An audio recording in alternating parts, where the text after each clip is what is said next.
Píldoras de Educación, episodio 87.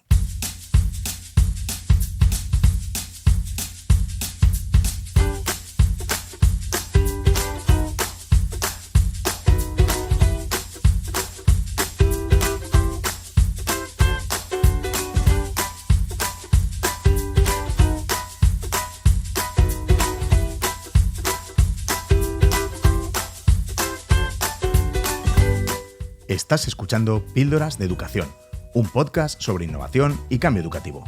Yo soy David Santos, soy maestro y director de un colegio público de infantil y primaria. Juntos podemos mejorar nuestra práctica educativa un poco cada día. ¿Me acompañas?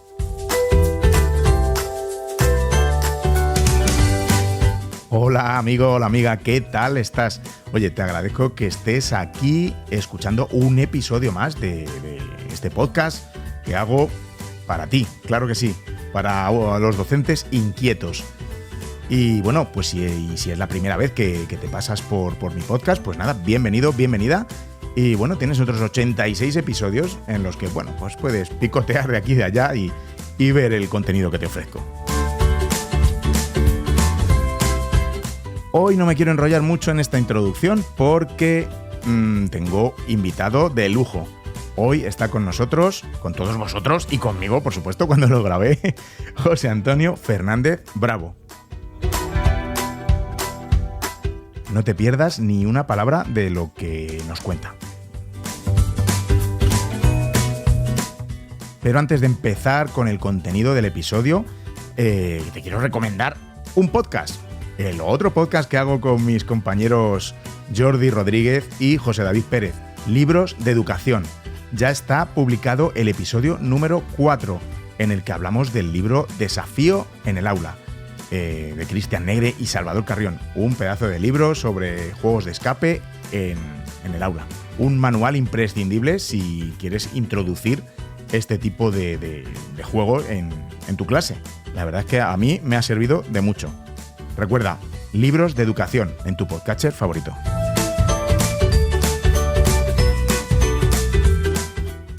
Y bueno, pues vamos con José Antonio Fernández Bravo, que, bueno, tengo aquí escrito su biografía, no son su biografía, no quién es, qué hace, qué tiene, y es impresionante, ¿no? Porque, bueno, José Antonio es docente y escribe e investiga sobre educación y aprendizaje de las matemáticas. Es doctor en Ciencias de la Educación por la especialidad de Didáctica, tiene máster en Lógica Formal, Simbólica y Matemática, máster de formación en Docencia e Investigación para la Educación Superior, máster en Diseño Educacional, experto en Gestión, Administración y Dirección de Centros Educativos, licenciado en Filosofía, Lógica, Simbólica y Matemática, diplomado en Magisterio, profesor de Educación Infantil, Primaria, Secundaria. Bueno, en fin, me podría tirar aquí leyendo esto medio podcast. Tiene varios premios también. Pero bueno, lo importante es que le escuches y que, bueno, pues que si no has visto los vídeos, por ejemplo, de BBVA o bueno, que te pases por su página web, Centro Pedagógico Fernández Bravo, y que mires ahí todo lo que tiene publicado, todos sus libros que bueno, a mí me han cambiado mi vida educativa, literalmente. Pero antes de comenzar, me gustaría enviar un abrazo enorme al equipazo, al gran equipo del Colegio José Arnauda de Alcoy, que celebraron un pedazo de evento, unas jornadas educativas por todo lo alto, por la celebración de su 75 aniversario, y bueno, a las que me invitaron. Tuve el honor de asistir y dar una charla. Me lo he pasado genial, me he sentido muy arropado por el equipo, he estado súper a gusto, con una organización impecable.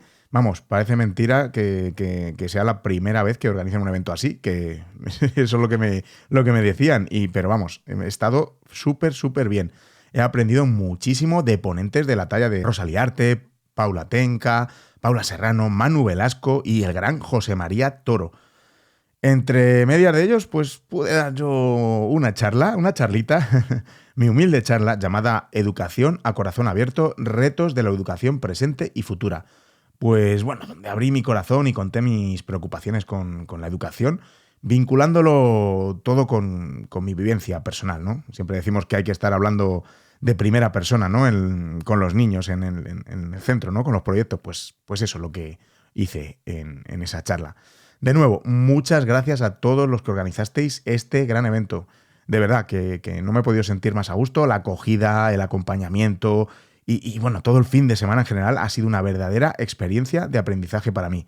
Y lo más importante de todo es la calidad humana de todos con los que tuve la ocasión de compartir ratitos y comida. Corría allá por el año 2000, más o menos, cuando yo no llevaba ni un año trabajando en un colegio y decidí apuntarme a un curso de didáctica de las matemáticas. Y tuve la enorme suerte de que el que llevaba ese curso era José Antonio Fernández Bravo. De verdad, una de las razones por la que estoy luchando por este cambio educativo y etcétera, pues es él, porque es uno de los primeros que me abrió la mente, ¿no? Y un mundo alucinante, ¿no? En cuanto al aprendizaje y la enseñanza de las matemáticas. Bueno, pues se lo tengo que agradecer, por supuesto. Y luego, claro, a lo largo de estos 20 y pico años de carrera en educación, pues me he ido encontrando con profes maravillosos y libros estupendos, ¿no? Como los que analizamos en libros de educación. Y al final, pues soy lo que soy gracias a una mezcla, ¿no? de pensamientos de toda esta gente tan maravillosa. Entonces, nada, yo aquí te dejo con la entrevista que le he hecho bueno, no me gusta llamar entrevista, pues es una charla, pero bueno, sí es verdad que yo hago las preguntas y él responde. Así que, bueno, aquí te dejo con la charla que tuve con José Antonio Fernández Bravo.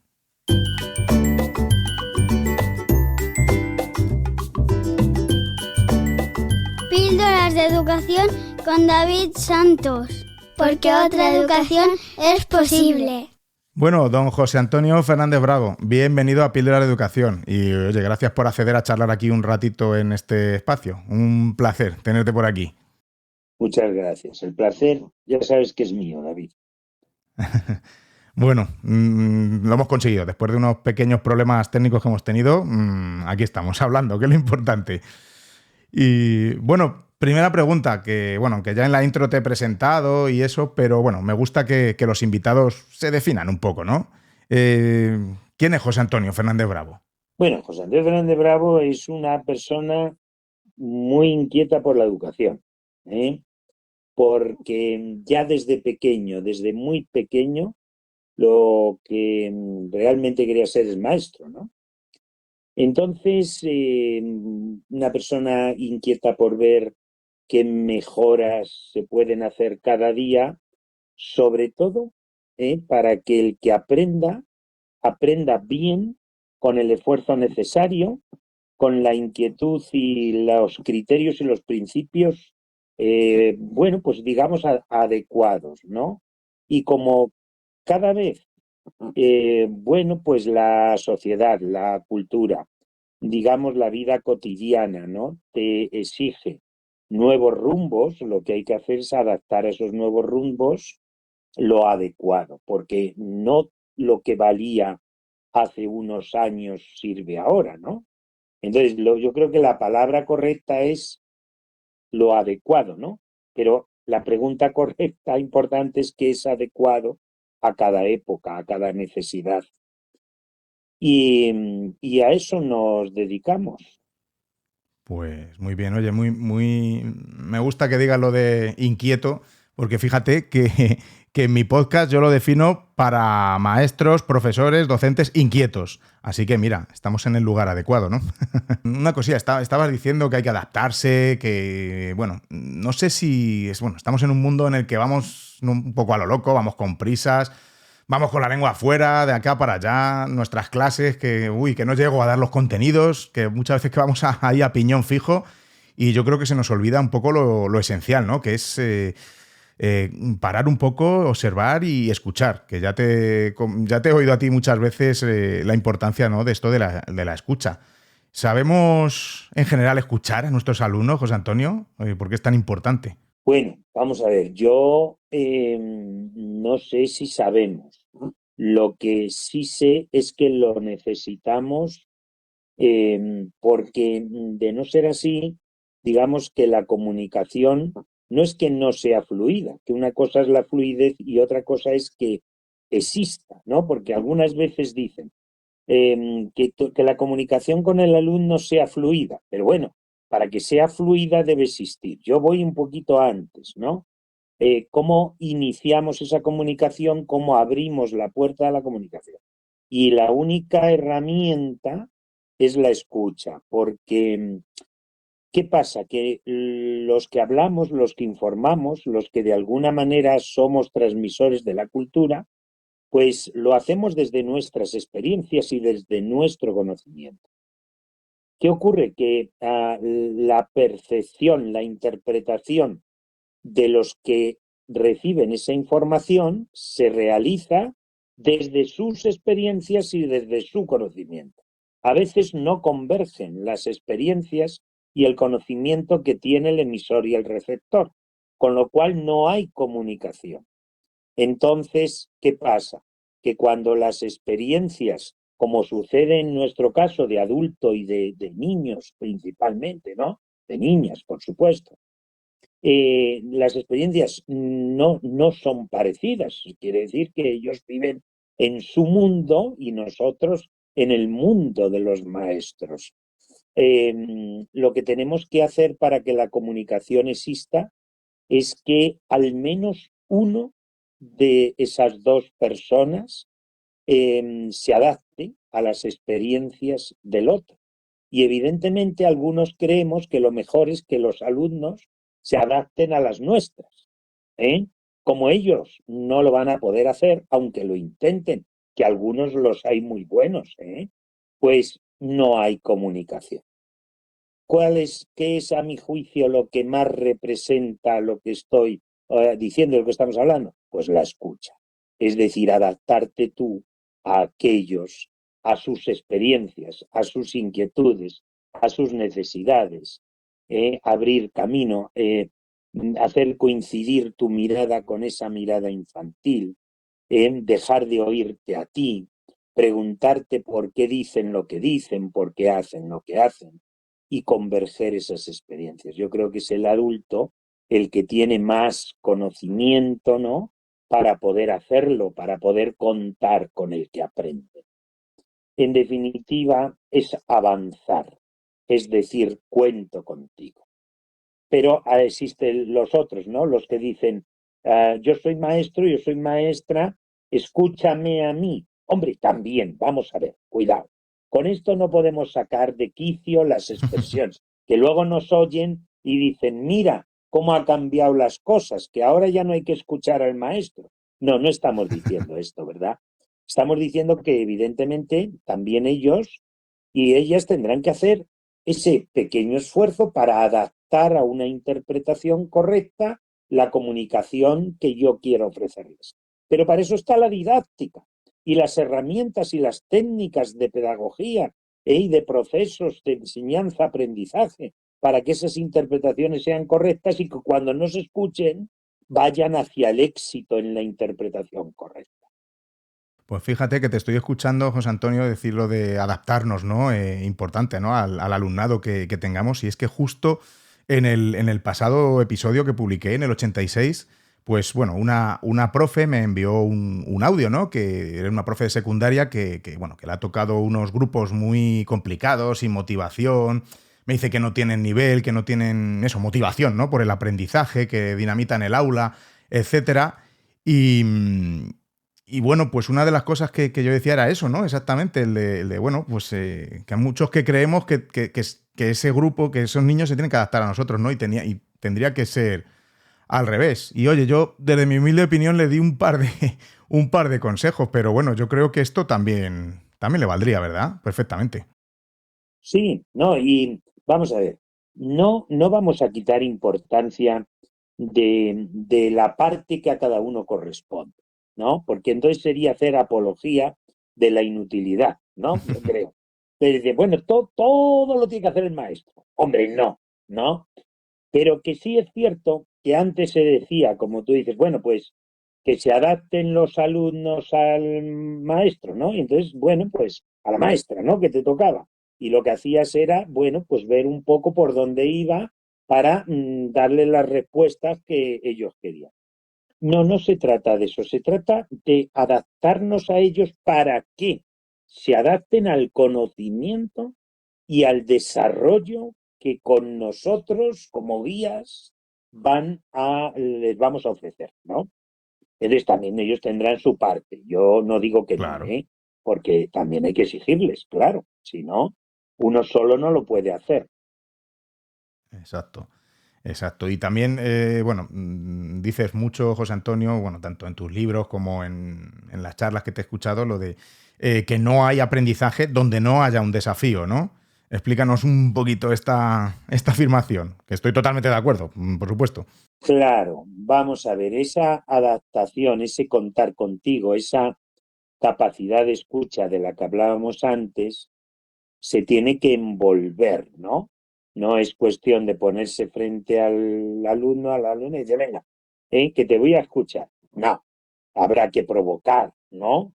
Habrá que provocar para que quieran hablar, para que te suelten sus ideas, para que te regalen sus procesos mentales, ¿no? De pensamiento. Y esa manera es la provocación, es el desafío, ¿no? Es una provocación intelectual que invita a que el otro te permita saber dónde está, qué conoce, qué desconoce, cómo puedes ayudarle. No hay aprendizaje donde no haya desafío que provoque esa necesidad a su querer conocer, dice la frase, ¿no? Pero evidentemente esto por un lado, el querer. Y luego, por otro lado, es el desafío de plantearle la propia evolución y desarrollo integral de la persona. O sea, no solo cuando nosotros hablamos de no hay aprendizaje donde no haya desafío que provoque, no estamos hablando solo de un nivel intelectual o una dimensión intelectual, sino también una dimensión social, una dimensión emocional, una dimensión ética. Es decir, que hoy las asignaturas lo que deben recoger es el desarrollo integral de la persona.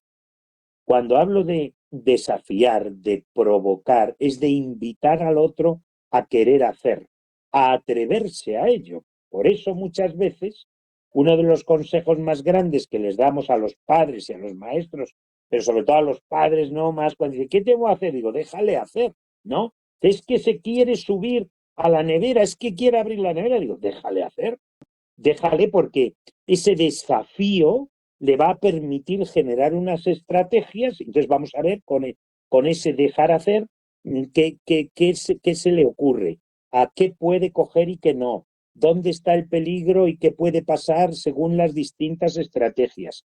Hay una valoración personal, hay unas consecuencias de las decisiones tomadas. ¿Por qué no tomamos solo ese pequeñito desafío como una posibilidad de aprendizaje y una gran situación de aprendizaje? ¿Por qué no valoramos las propuestas? ¿Por qué no valoramos alternativas? ¿Por qué no tiene que ser solo la que tú dices? No, esa no. No te subas que te caes. Contra, pues ya has cortado toda iniciativa. Venga, vamos a hablarlo. ¿Qué quieres hacer? ¿Quieres abrir la nevera? Sí. ¿Y que llegas? No. ¿Y qué puedes hacer para subir la nevera? Me subo en la silla. ¿Puedes subirte en la silla? ¿Llegas a subirte en la silla? No. Entonces dice, pues entonces tú me coges y yo, bueno, pues déjale que valore alternativas, que valoremos juntos las decisiones que se toman, cuáles son correctas, cuáles son incorrectas. Ojo, porque no hay que dar por válido todo lo que se le ocurra, sino estudiarlo, valorarlo y de alguna manera educarlo, ¿no? Que es, yo creo que la educación va a aceptar las consecuencias de las decisiones que hemos tomado cuando se han valorado. Y si se ha caído, pues no pasa nada, ya estás tú para cogerle y dices, ¿ves cómo te caes? Sí, bueno, pues ¿quieres caerte otra vez? No. ¿Qué se te ocurre para no caerte? O sea, conviértelo en una situación de aprendizaje. Bueno, esto es Claro. algo que se me ha ocurrido así, Sí, pues estamos hablando, pero que lo podemos llevar a cualquier otra situación. pero es que a mí con todo esto que estás contando y esta situación que no, que te acabas de inventar, digamos, a mí me suena mucho a al rol, ¿no?, del profe, del profesor, la profesora que tiene que tomar hoy en día en la educación y metodologías activas. No sé qué piensas de ello. Es que me lo Total. has dejado ahí No, votando. bueno, eso es, ¿no? Una Claro, metodología activa es ese dejar hacer, ¿no? exacto, Ese permitir que ellos exacto. conquisten, que ellos construyan, ¿no?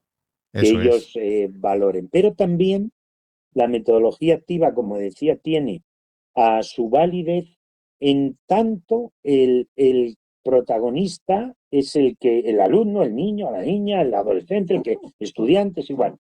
Y ese protagonismo implica también la aceptación de las consecuencias que se derivan de las decisiones que se toman. Es decir, no es bueno todo lo que sale bien, ¿eh? A veces hay cosas que salen mal y somos conscientes de ello y las asumimos y las aceptamos. Y entonces tomamos por alternativa otra vía de acceso que nunca se nos hubiera ocurrido. La responsabilidad de las decisiones que se toman es también prioritario en una metodología activa, es decir, el dejar hacer, ¿eh? Pues algunos creen que por el hecho de hablar ya de metodologías activas ya es un camino de rosas, donde el alumno ya va a aprender porque le dejo unos materiales para que manipule. No, hay que desafiar, hay que provocar, hay que preparar las clases muy bien, hay que ajustar el control del error. ¿Qué pasa si el alumno no consigue con éxito aquella propuesta que en inicio nosotros esperábamos? Bueno, pues tenemos otras alternativas, otras propuestas que debe asumirse desde la responsabilidad del que lo hace, que en este caso es el que conquista, pero guiado siempre desde la responsabilidad del que enseña. Claro. Esa es la medida del avance en una metodología activa es el control del error personal y propio, es decir, la autocorrección.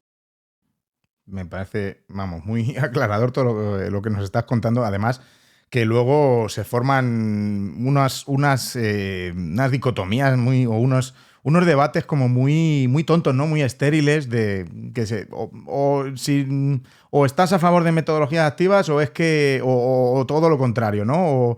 O estamos a favor del esfuerzo o hace metodología. O sea, no entiendo esos debates, ¿no?, estériles que se forman muchas veces por las redes, ¿verdad? Es como Ya, el hacer una metodología activa o el divertirse en la clase incluso no ya, implica que no nos esforcemos.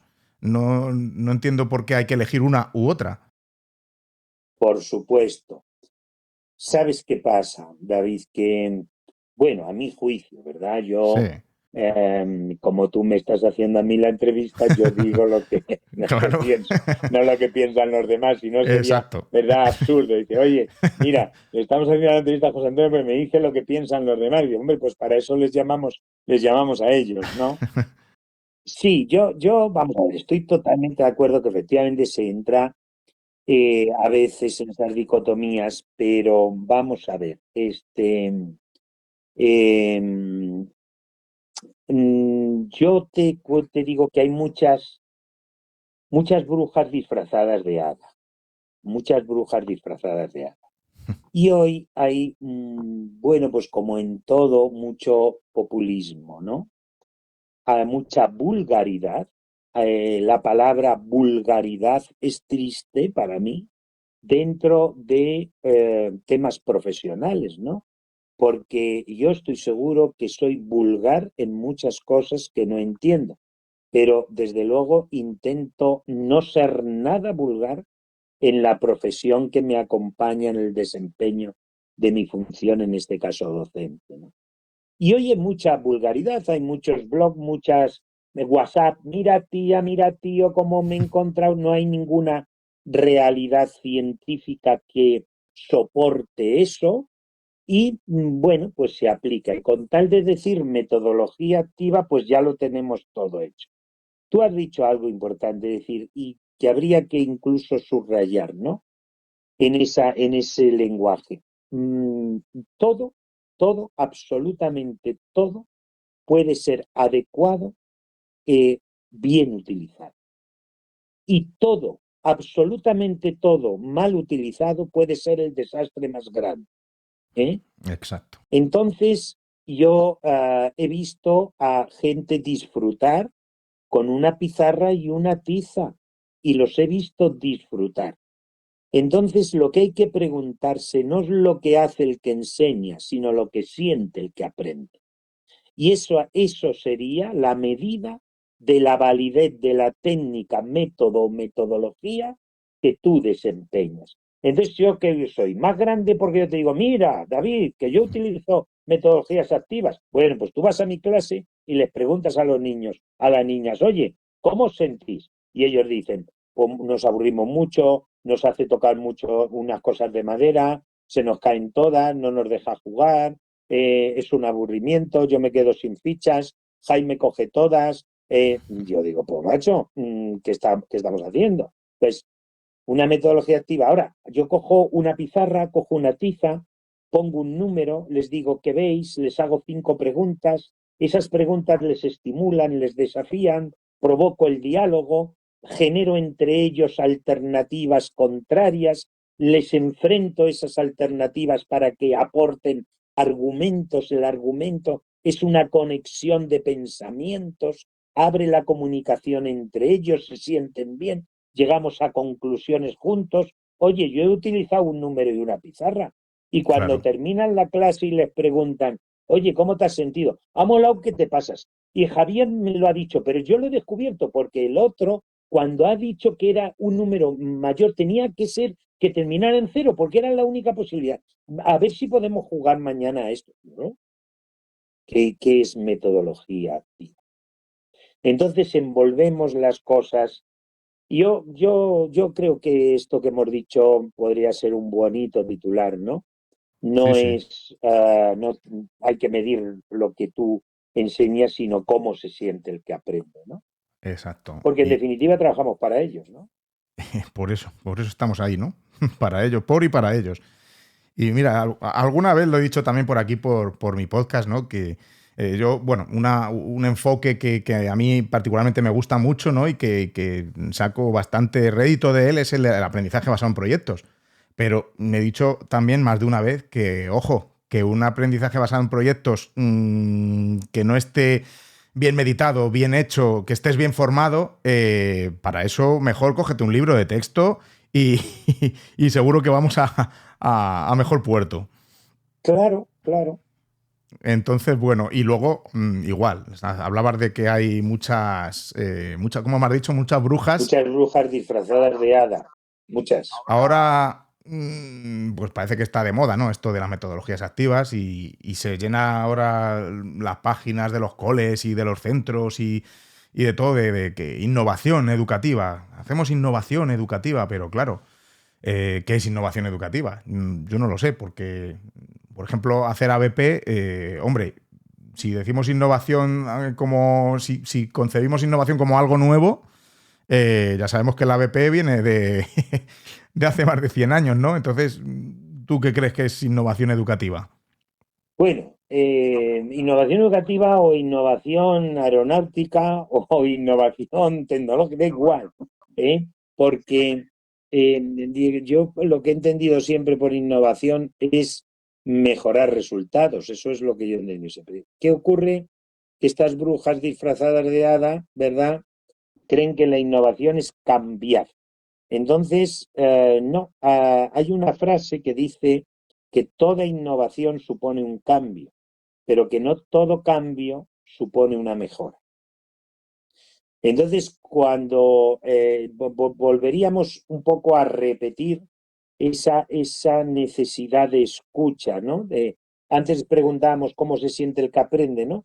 Y ahora diríamos lo mismo, ¿no? Es decir, bueno, usted innova educativamente, innovación educativa, siempre y cuando pueda demostrar que los resultados que obtiene con este método o metodología son mejores que los que obtenía con el otro. Y entonces sí hay innovación, ya está. Es decir, pero aunque esa innovación surja por haber visto una película o por haber cambiado de clase o porque el entorno, o sea, no lo sé. Entonces tenemos que ver muchas veces También hay muchos estudios, ¿no? En innovación educativa que, digamos, lo han realizado al revés, ¿no? Han visto que ha habido una mejora en los alumnos de atención, de memoria, de adquisición de conocimiento, de relaciones entre ellos, y lo que han estudiado es cuáles han sido los cambios que esa clase, ¿verdad? Ese grupo de alumnos había tenido. Y estudiando esos cambios se han dado cuenta cuál era el elemento, ¿verdad? Causante de esa mejora. ¿Qué pasa? Que en esas circunstancias el elemento causante de esa mejora no tiene por qué ser el elemento causante de otra mejora en otras circunstancias distintas. Quiere decir que hoy se habla mucho del flipping class. Venga, ¿qué veo? Yo antes el vídeo y luego me hago las preguntas en clase. Vamos a ver. Como decía antes, bien utilizado todo es una maravilla y mal utilizado es un desastre. Entonces, esto sí fue una innovación educativa y surge por una necesidad. La necesidad de no poder ir regularmente a escuchar o a tener acceso a esas informaciones. Se les ocurre que evidentemente si el poco tiempo que tienen juntos lo aprovechan para discutir las propuestas, pues hay una mejora de resultados. Entonces, ¿se mejoraron resultados? Sí. ¿Ha habido innovación? Sí. ¿Cuál fue el elemento? Que se vieran antes esos vídeos. Bien, en esas circunstancias. Pero en otras circunstancias eso no es una innovación. Eso es una involución, que también existe. Sí, sí, totalmente de acuerdo. Y yo, mira, José Antonio, cambiando un poquito de tercio, yo, bueno, sabes que he estado en varios de tus cursos, ahora en mi cole, ¿no? También. Yo estuve contigo en el 2000 en Orcasitas, o sea que no está mal. Y la verdad es que, bueno, ahora soy profe de inglés, ¿no? Pero entonces, por supuesto, me cambiaste totalmente mi forma de dar matemáticas y vamos, estoy encantado, ¿no? Y bueno, tus charlas, tus ponencias, tus cursos que das a docentes usan mucho el humor, ¿no? El sentido del humor. Porque ya te lo digo como alumno, ¿no? De cursos tuyos, pues te lo pasas bien, disfrutas, aprendes un montón y se te ha pasado, pues yo qué sé, si tenemos una formación de 4 horas, se te ha pasado enseguida. Entonces, oye, ¿se puede educar, enseñar y aprender desde el humor?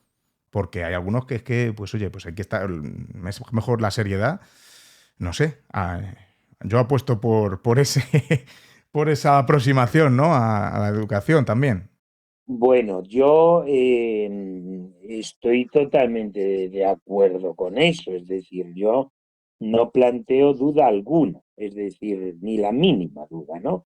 Que, hombre, por lo menos dale el beneficio de la duda, no.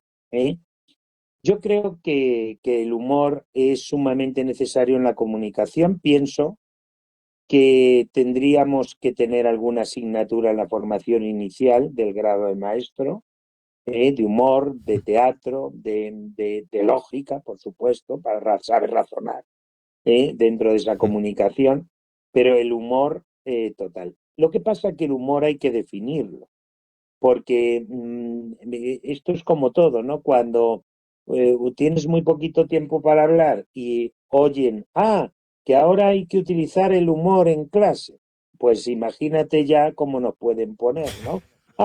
Que hay que Sí, hacer sí. reír a los niños, ya lo que les faltaba. No, el humor yo creo que es un estado espiritual, es un estado del alma. Es un estado del alma con el que conectas o no conectas, nada más. Humor no implica contar un chiste, humor no implica hacer una broma. Puede una broma generar humor, pero también puede molestar.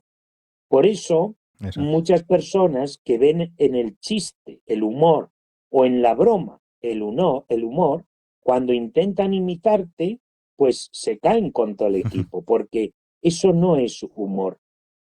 Humor es tener en cuenta al otro. Humor es abrazarle para decir, estoy contigo. Humor es hacerle sonreír. Humor no es que no te vea enfadado cuando llevas razón. Humor es entender por qué se enfada él. Humor es acercarte a sus tristezas y volverlas alegres. Humor es tener en cuenta a la otra persona como si tú fueras ella. Este humor muchas veces provoca un estado de ánimo superior, un querer estar contigo, porque te hago sonreír, porque entonces el medio para eso a veces puede ser una broma espontánea, un chiste preparado, no sé, un acercamiento con una sonrisa, una forma de preguntar, una forma de invitar, una forma de mirar. Qué triste es que aquellos que hablan de humor crean que hay que estar riendo y contando chistes todo el día. Qué poco entienden lo que es la conexión espiritual entre el que habla y el que escucha. Y el que escucha y el que habla luego el uno y el que escucha, pero no habla siempre el mismo y escucha el mismo, ¿no? Entre el que habla y el que escucha, Sí. cambiando, por supuesto, los roles. Sí, yo, vamos, totalmente. Y además, bueno, esto está muy relacionado, bueno, muy relacionado, no, es esto, ¿no? Lo que voy a decir ahora que íbamos a hablar de ello, y es el de cultivar un ambiente en el aula, ¿no? Relaciones en el aula, ¿no? Humanizar un poco la educación, que me parece crucial. Que, bueno, yo en mis aulas siempre intento crear ese ambiente, ¿no? Que sientan que se sientan seguros, ¿no? Primero, bueno, físicamente y afectivamente. Y luego ya podemos partir de ahí y abordar cualquier aprendizaje. Y bueno, y por supuesto, yo me gusta usar el humor cuando, pues, lo que dices, porque te sale, porque te acercas, porque conectas, ¿no? De una manera con ellos. Y yo creo, bajo mi punto de vista, que te hace todo el proceso un poquito más fácil, ¿no? Entre otras muchas cosas que tenemos que hacer en el aula, ¿no? Así es, yo también pienso eso, vamos. Y bueno, una pregunta del millón. Con todo esto que estamos más o menos hablando, esto es una pregunta, a ver, ¿qué consideras tú un buen profesor, una buena profesora? Así es, escuetamente, porque nos podemos hacer 3 podcasts de estos, ¿no? Pero de una manera escueta, ¿qué consideras tú a un buen docente?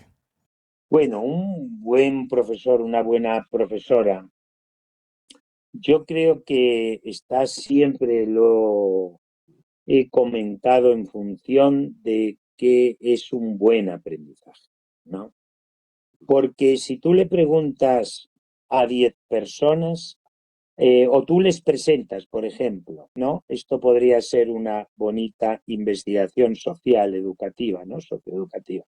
Presentar el perfil de una maestra, de un maestro, y presentárselo a 10 personas.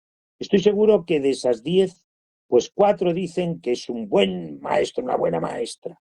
3 dicen que es nefasta. Y 2 dicen que no entienden algunas cosas que hace. Y otro dice que no la querría para su hijo.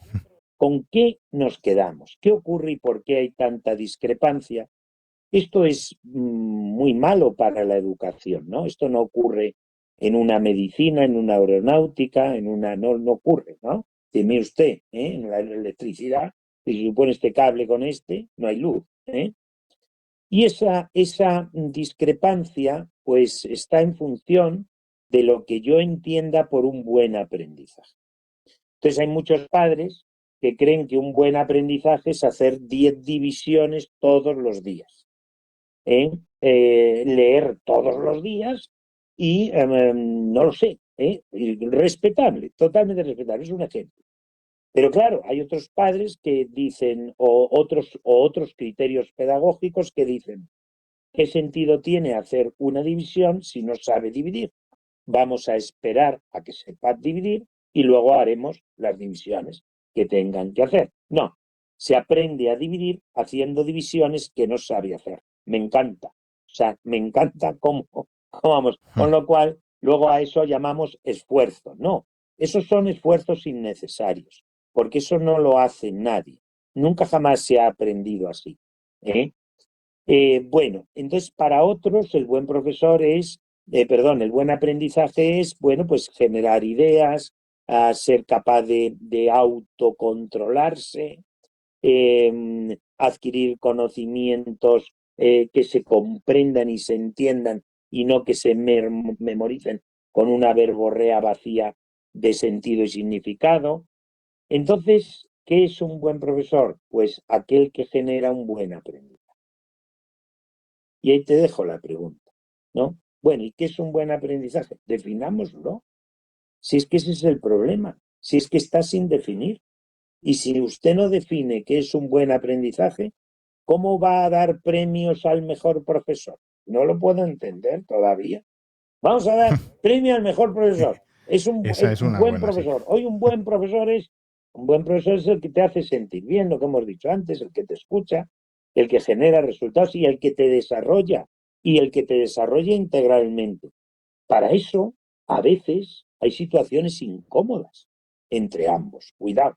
Por eso el humor es muy importante, porque yo te tengo que decir a ti que eso es incorrecto o que no estoy de acuerdo con ello, y te lo digo con una sonrisa, sin humillarte, sin hundirte y potenciando tu querer saber, tu querer saber para descubrir el error y para evitarlo en futuras ocasiones. Entonces, hoy se está confundiendo absolutamente todo. Desde luego, desde luego. Y luego, hilando un poco todo esto con escuchar al alumnado, estar en clase, observar, cultivar estas relaciones, qué importantes, ¿no? Qué importante es aprender nosotros de las respuestas del alumnado, ¿no? De nuestros chicos y de nuestras chicas.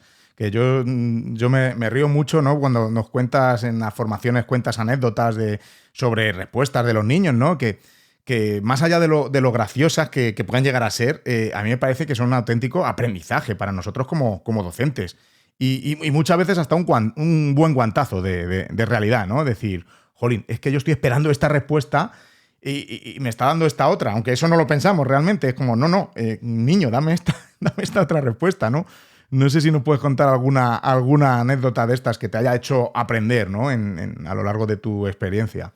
Bueno, esto sería para 12 programas, ¿eh? Sí. O sea, esto porque 12 más, ¿verdad? todo ha sido, es decir, lo que a mí me ha hecho aprender es la escucha total de lo que dicen y preguntarme por qué dicen lo que dicen, ¿no? Para preguntarte por qué dicen lo que dicen y escuchar hay que creer en el que habla. Si no crees en el que habla, ni siquiera te preguntas si hay alguna razón por la cual dice lo que dice, ¿no? Entonces, la herramienta para escuchar es creer, ¿no? Creer en el que habla. Vamos a ver, en La sonrisa del conocimiento, que es el libro, hay muchísimas anécdotas y ahí se ve, ¿no? Cómo, bueno, pues tú aprendes mucho de cuáles son sus inquietudes, su mirada, sobre todo su mirada, ¿no? Para poder adaptarte a ella, ¿no? Y generar ese desarrollo del cual tú eres partícipe. Entonces existen miles, David, miles en Ya. el cuaderno de viaje de un maestro, en el vídeo de Aprendemos Juntos, en el BBVA, pues ahí son 2 horas de anécdotas que te dicen, no te lo digo por si alguien quiere, bueno, pues meterse en ese Sí. mundo, ¿no? Lo Pero dejaremos en las notas hay del episodio, sí. una que se me ocurre, sí, muy representativa, sí, miles, de verdad que ahora mismo es imposible coger. Yo recuerdo una vez que, bueno, pues yo le decía a un niño, era un niño, ¿no? Era un niño, no recuerdo cómo se llamaba ya, pero, y le decía, ¿qué número es? Y me decía 7. Y le enseñaba el 2 y me decía 7. Y le enseñaba el 1 y me decía 7. Entonces yo hubiera podido, no sé, dirigirme a él de una manera como habitual, digamos, ¿no? Que dices, venga, céntrate, no digas tonterías, como todos los números van a ser el mismo. No, pero entonces yo me pregunté, ostras, ¿por qué dice 7 a números distintos? Entonces le presenté una letra. Y la letra me dijo la A o lo que fuera en aquel, ¿eh? Y entonces yo le dije, pero eso es 7. Y me dice, no, 7 son los 7, los 7 son los 7. Para él los 7 eran los números. Entonces, en vez de decir la palabra Fíjate. número, decía la palabra 7. Esto es pues hace poco, mira, ahora me acuerdo, hace poco fuimos al teatro y uno de los acomodadores, bueno, en el festival uno de los acomodadores me reconoce por el vídeo del BBVA. Bueno, el hombre encantadísimo, como si hubiera visto, vamos, uno de estos artistas súper importantes. Hizo una foto conmigo y todo, bueno, no podía faltar la foto luego al final. Y me dice que cuando vio el vídeo ¿no? Cuando escuchó el vídeo de Cuaderno de viaje de un maestro del BBVA, dice, yo, cuando era pequeño, mi padre me decía, si tienes 3 caramelos y te comes uno, ¿cuántos caramelos tienes? Y este hombre decía, y yo le decía, 3. Y mi padre me decía, ¿pero cómo vas a tener 3? Y yo decía, pues yo tengo 3. Y sin embargo, fíjate, si es bueno, que si le preguntaban, si te has comido 2 y tienes 3 caramelos, ¿cuántos tenías? Él decía 5. ¿Qué pasa? Que él me explicaba que si él tiene 3 caramelos y se come uno, sigue teniendo 3, tiene 2 en la mano y uno en la tripa, pero sigue teniendo 3. Entonces, el problema está, dice, yo no podía entender eso, José Antonio. Sí, y solo percibí que yo llevaba razón, porque fíjate qué trauma le habría generado, trauma entre comillas, ¿no? Para Sí. recordar esa anécdota siendo tan pequeño cuando vio el vídeo. Estamos hablando de un chaval que había visto el vídeo en un máster de dirección de talentos, ¿eh? En un máster de dirección de talentos, entonces había visto le habían puesto este vídeo. Y él había reconocido esa anécdota desde hace 20 años. El chaval tendría 29 o 30 años. Y esto estamos hablando de 5 o 6 años o 7, no lo sé. ¿Cómo puede causarte tal efecto? Eso, porque tú no puedes, o sea, nadie te puede convencer. ¿Quién te va a convencer que no tienes 3? Uno en la tripa y 2 en la mano, ¿no? Es la importancia de contar con el otro. Y es que tienes razón, o sea, es que no es más. Yo, José Antonio, he sido profe de infantil durante 8 o 9 años y bueno, ha sido una etapa preciosa, ¿no? Y es que recuerdo también una anécdota, bueno, imagínate, en infantil tienes 8.000, ¿no? Pero Bueno, como todos los días, todos y, los días. y recuerdo una típica, porque me acuerdo que trabajábamos en este cole que estaba yo, trabajaban con libros en infantil, ¿no? Unos libros, unas fichas. Y entonces llegaba la típica ficha que ponía, dibuja una pelota debajo de la casa. Y había una casa dibujada. Y entonces me vino una niña, Elia se llamaba, que esta sí me acuerdo, y, y digo, Elia, ¿dónde está la pelota? Y estaba al otro lado de la ficha, o sea, en la parte que no, se supone que tenía una casa dibujada en el papel, y ella lo dibujó detrás, o sea, detrás, no sé si... Tú me estás entendiendo porque Sí, estoy haciendo sí, sí, gestos, sí, pero no sé sí, si sí, sí, los sí. oyentes me están entendiendo, ¿no? En Sí, la sí, otra no, cara no, esto dibujó ocurre. una pelota. Y yo era como, bueno, es que está detrás de la casa según cómo lo mires. ¿Y qué le dices a esa niña? ¿Que eso está mal? ¿Cómo va a estar mal eso? Bueno, eso lo hace mucho, con detrás lo hace mucho. No, vamos a ver, es que lo que hay que ver, yo creo que el problema está en los juicios, ¿no? Es decir, nada, no tiene por qué estar bien o estar mal. Es decir, ¿está mal porque no coincide con lo que tú esperas? No tiene sentido. ¿Está bien porque la niña la ha puesto detrás? No tiene sentido. Lo que yo creo que no tiene sentido es que existan esas fichas. Exacto. Ese es Eso el es. problema. El problema es que hemos llegado a un nivel de vulgaridad tan grande, de mediocridad intelectual tan grande, con los recursos que presentamos, que evidentemente vale cualquier cosa. Es que eso es inaudito, es decir, no es insólito, tristemente, porque ocurre mucho, mucho. Sí, sí, sí. Pero es insólito para el pensamiento cada vez que ocurre. Vamos a ver, ¿cómo hay detrás de la casa en una casa dibujada, oiga?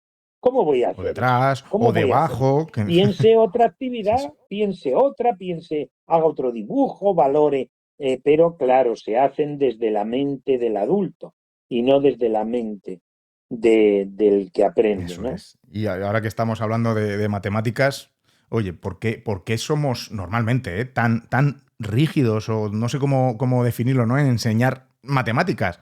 Porque les enseñamos a los niños una manera de hacer las cosas y no les dejamos que salgan de ahí, ¿no? En infantil les enseñamos que manipulen, que cuenten con los dedos, con piedras, con regletas, con lo que sea. Sí, Y llegamos a primaria y ya no viven, no tocan las matemáticas, es todo súper abstracto, ¿no? Que llega un momento en que algunos conceptos no deben serlo, ¿no? Imagino, pero... Y bueno, ya en secundaria ni te cuento. Y pasamos de que experimenten y vivan a yo qué sé, a hacer las matemáticas insufribles. ¿Qué nos pasa, Juan Antonio? bueno, yo siempre he dicho que hay dos cosas que se pueden enlazar, ¿no?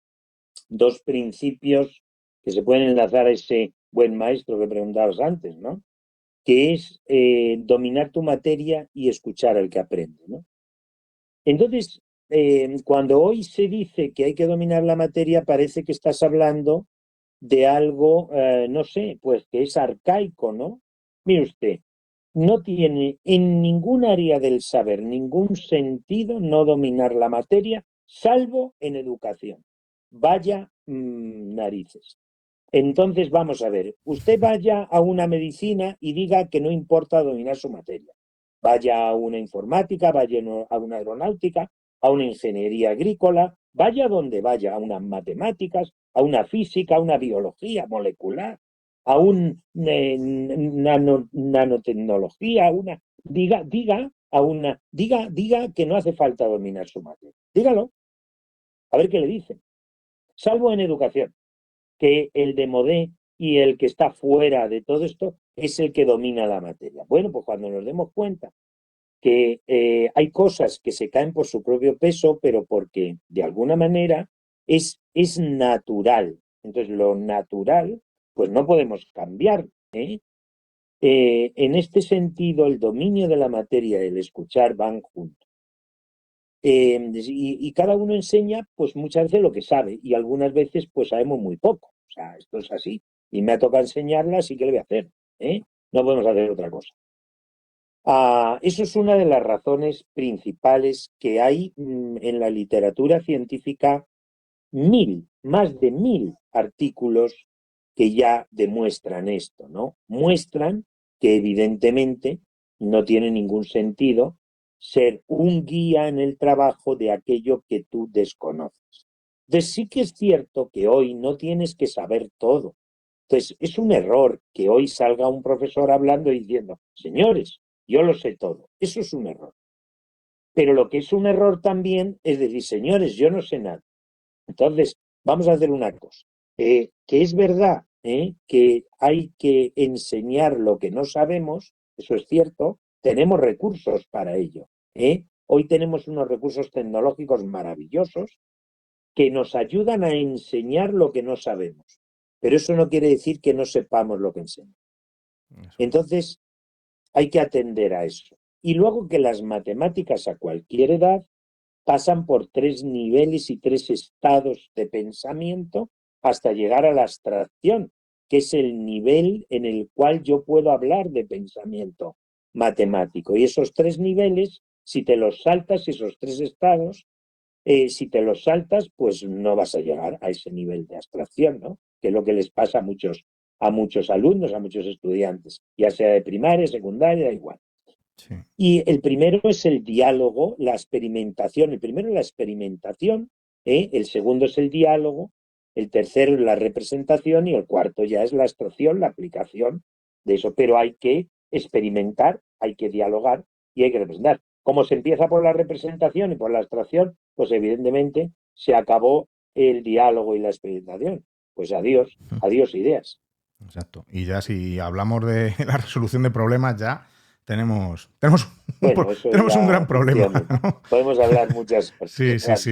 Sí. Ahora, bueno, tienes libro, tienes cursos, máster, etcétera. Entonces, Pero bueno, es increíble. Sobre todo el comentario este de que se dice, ¿no? Que claro, no saben hacer el problema porque lo que les falla es que no leen, no comprenden el problema. No leen. No leen, claro. Lo tienen ahí escrito, no leen, leeros 5 veces, léetelo otra vez, pero léete el problema. Y esa es buena, ¿verdad? Sí, es buena, pero es falsa. Lo sé, por eso te la lanzo aquí, porque te he escuchado. Es buena, pero es falsa. Bueno, José Antonio, yo creo que vamos a pasar, ya te he quitado mucho tiempo, vamos a pasar al cuestionario de píldoras de educación que le hago a los invitados. Hacía tiempo que no tenía un invitado, fíjate. No he conseguido cuadrar, esto está muy mal la cosa. Pero bueno, vamos a hacer una serie de preguntas, contestamos de una forma más rápida y bueno, venga, ahí va.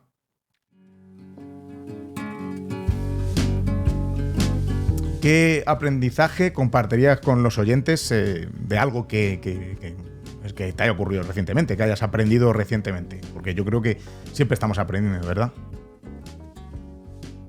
Bueno, pues yo, fíjate, compartiría algo que se ha oído muchas veces, pero que parece ser que se hace poco caso, que nos pongamos más a jugar juntos, a compartir ideas juntos. Pero ya no hablo solo de la escuela, que sí, que también, por supuesto. Sí. O sea, vamos a dejar ese profe o esa profa que lanza las actividades y yo me siento, sino dialogar juntos, jugar juntos. Pero hablo más ya también de ya que me invitas a ello, padres y madres.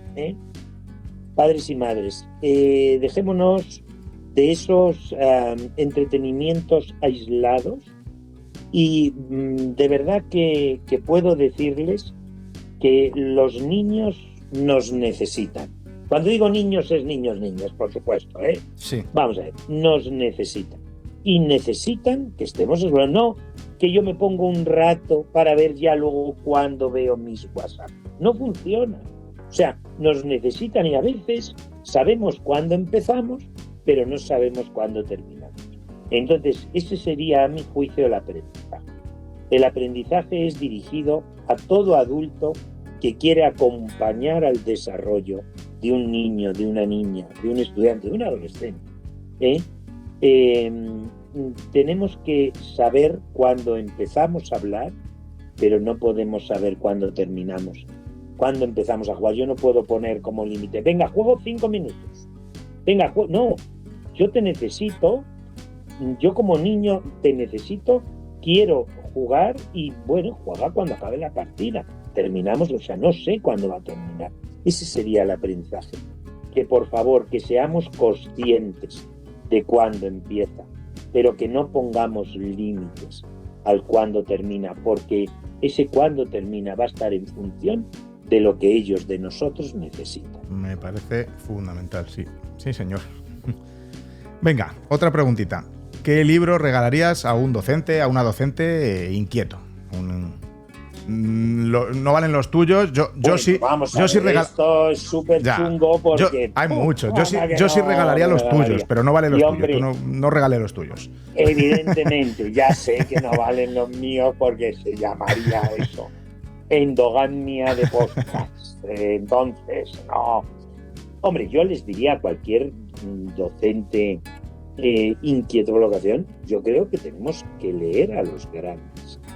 Hoy tenemos un problema muy grande y es que o nos lo dan leído o nos lo dan resumido o vemos un poco en un blog de lo que parece ser hablado. Entonces yo creo que a un docente inquieto hay que decirle, oye, tienes que conocer a Freire, tienes que leerle y cuéntame qué te dice esas cartas para el que enseña, o es la educación como práctica de la libertad. Lea a los grandes, lea el Emilio de Rousseau, lee a Hegel, tío. ¿Pero qué nos está pasando? si estamos perdiendo cualquier brizna de posible interpretación personal, porque ya nos lo interpretan los demás. Y más, que yo he leído mucho en algunos resúmenes de esto, que dice, hombre, digo, a ver qué dice del Emilio Rousseau, de yo qué sé, ¿no?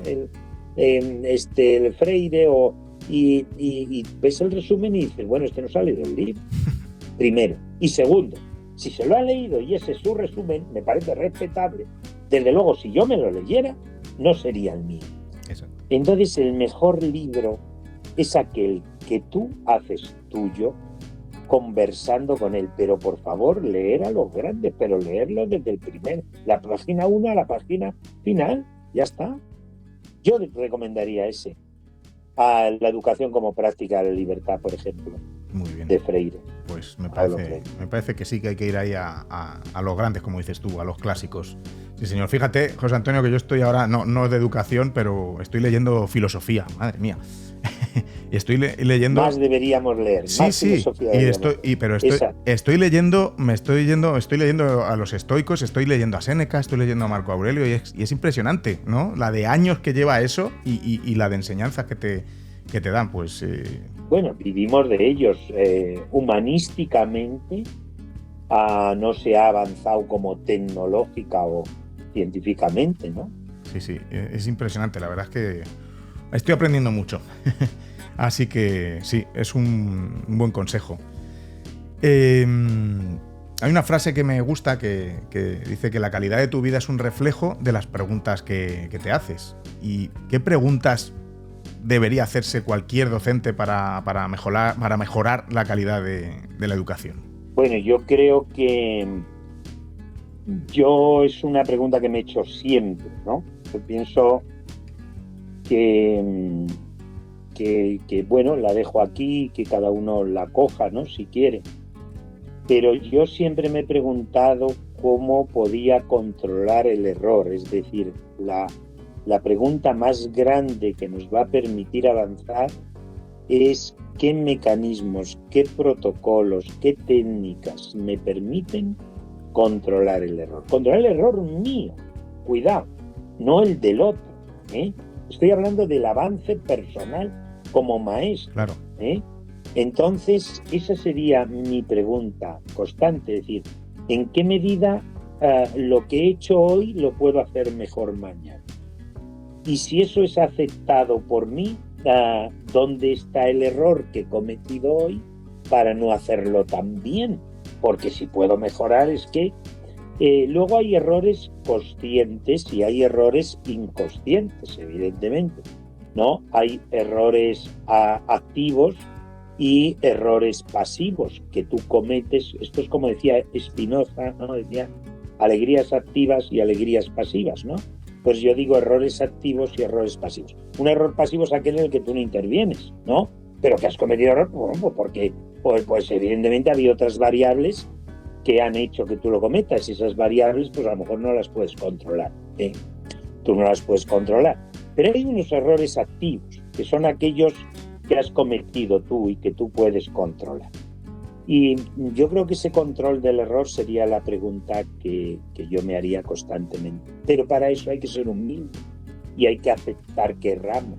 Importante, sí, aprender de los errores, la verdad que sí. Venga, otra más. Si pudieras regresar a cuando comenzaste, ¿no?, a trabajar, ¿qué harías diferente? Si es que harías algo diferente. Hombre, diferentes harías muchas cosas, sobre todo aquellas que ves, ¿no?, que te has equivocado. Yo pienso que hace muchos años escuchaba mucho menos, ¿no? Es lógico. Entonces, ¿qué haría ahora? Aportar a aquellos principios todo lo que ahora mismo conoces. Pero sí es cierto que tampoco cambiaría mucho, porque fueron principios muy, muy, muy felices con los niños durante 14 años y no cambiaría mucho. Quizás ahora, de vez en cuando, lo que sí tengo que hacer es, como lo he hecho de menos, ¿verdad?, es buscar aquello que ahora no tengo, ¿no? Estar un poquito con ellos. Pero cambiaría sobre todo, bueno, pues esa se te escapaban muchas cosas porque desconocías. No te habían preparado para escuchar, te habían preparado para hablar. Entonces, cuando te das cuenta que hay que hablar menos y escuchar más, pues han pasado un tiempo, unos años, y claro, todo eso lo vas aplicando. Pero evidentemente me encantaría regalárselo a aquellos a los que no se lo pude regalar, ¿no? Claro. De todas formas, te estaba hablando antes de los estoicos, y esto es también muy de la filosofía estoica, ¿no? O sea, el que estamos aquí por todo lo que... todas nuestras vivencias y experiencias, ¿no? Hombre, no, vivimos de ellos todavía. Entonces, somos lo que somos por todos los errores que hemos cometido, los aciertos, ¿no? Entonces, bueno, bien estamos, ¿no? Bueno, y la penúltima. Si no te dedicaras a lo que te dedicas, ¿vale? A la educación, ¿qué otra profesión hubieras elegido? ¿Hay algo que te llame la atención? Bueno, sí, también desde pequeño me gustaba mucho la aeronáutica. Hubiera sido piloto, seguro. Eran las dos opciones que tenía. Las dos podría haberlo hecho porque, desde luego, la nota me daba de sobra. Y mis padres se enfadaron muchísimo cuando cogí maestro porque, bueno, me encantaba. Y entonces me decía, ¿cómo vas a hacer maestro si puedes hacer cualquier cosa? Y entonces yo les decía, bueno, pues por eso lo hago, porque puedo hacerlo. No, puedes hacer lo que quieras, me decían. ¿Cómo vas a ser maestro si puedes hacer lo que quieras? Digo, toma, pues eso es lo que quiero, ¿no? Por eso hago lo que quiero, porque lo que quiero es ser maestro. Pero hubiera sido, creo que hubiera sido un buen me gusta mucho todo el tema aeronáutico, pero eso, bueno, más, sobre todo, avión, sobre todo los aviones. Bien. Bueno, pues vamos a ahora la última pregunta que va para ti. Sabes que aquí en Píldora de Educación el último invitado deja una pregunta para el siguiente, ¿no? Que no sabemos quién es. Entonces, allá por mayo, que fue la última invitada que tuve en el podcast, era Lorea Martínez y hablábamos de su libro Pedagogía con Corazón. Y bueno, pues dejó una pregunta que vamos a escuchar para recordarla. Venga. Pues mira, una pregunta que me gusta mucho para los docentes es ¿cómo les gustaría que se sintieran sus alumnos en su clase? Bueno, evidentemente yo creo que lo hemos ido diciendo, ¿no? A lo largo y más cuando hemos hablado de ese humor y de esas metodologías activas, ¿no? Que decíamos, la pregunta es cómo se siente el que aprende, ¿no? Entonces a mí me gustaría que se sintieran con capacidad total de asistir, de asistir a la siguiente, es decir, con necesidad de asistir a la siguiente, con capacidad para seguir aprendiendo, con lo cual tengo que tener también la responsabilidad de aportar los conocimientos necesarios para que esa capacidad se pueda desarrollar.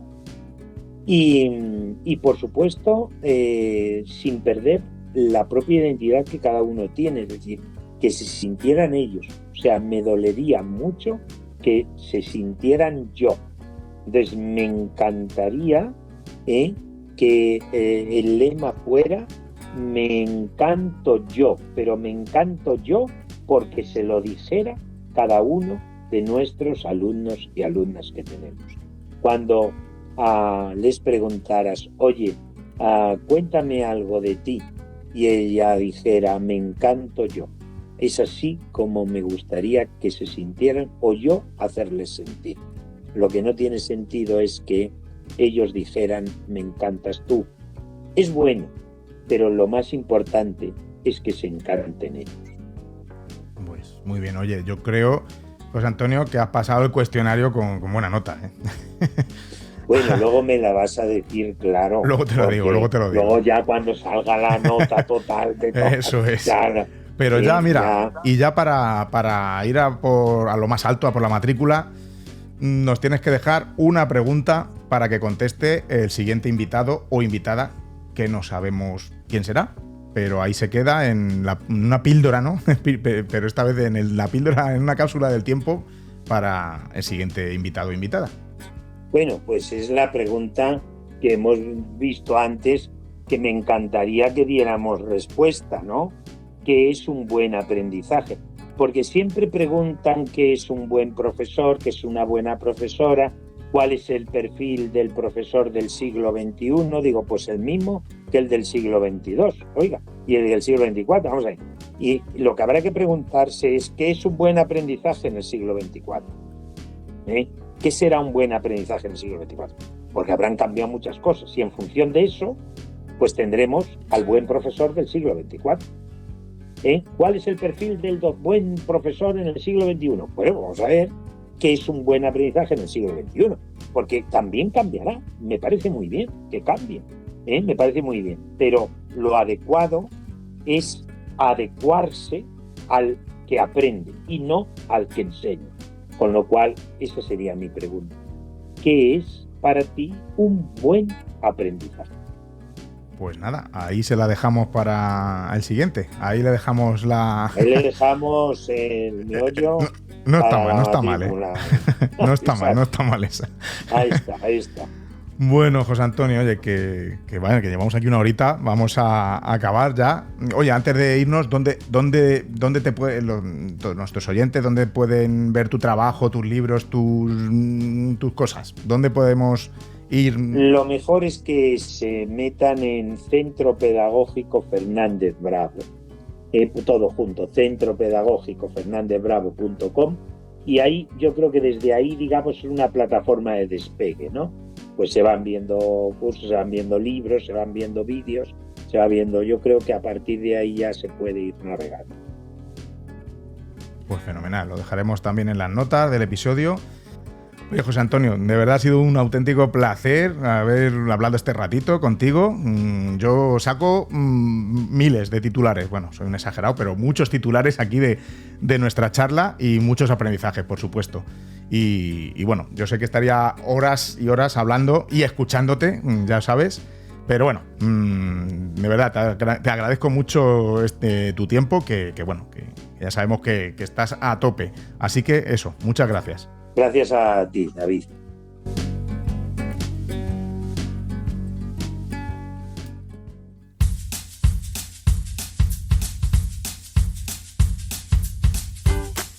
Bueno, y hasta aquí el episodio número 87 de Píldoras de Educación. ¿Qué te ha parecido esta charla que he tenido con José Antonio Fernández Bravo? A mí es que me encanta, tengo una debilidad y me encanta cómo habla y por supuesto sus ideas y lo que dice.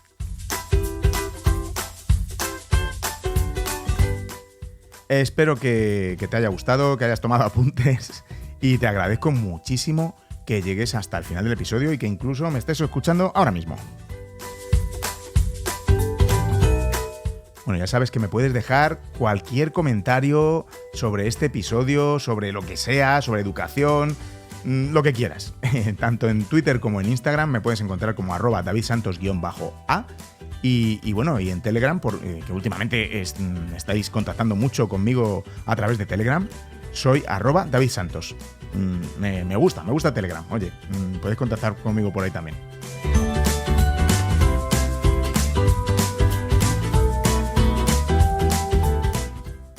Otro recordatorio, ve por favor a escuchar Libros de Educación, el podcast en el que analizamos libros de educación. Simple.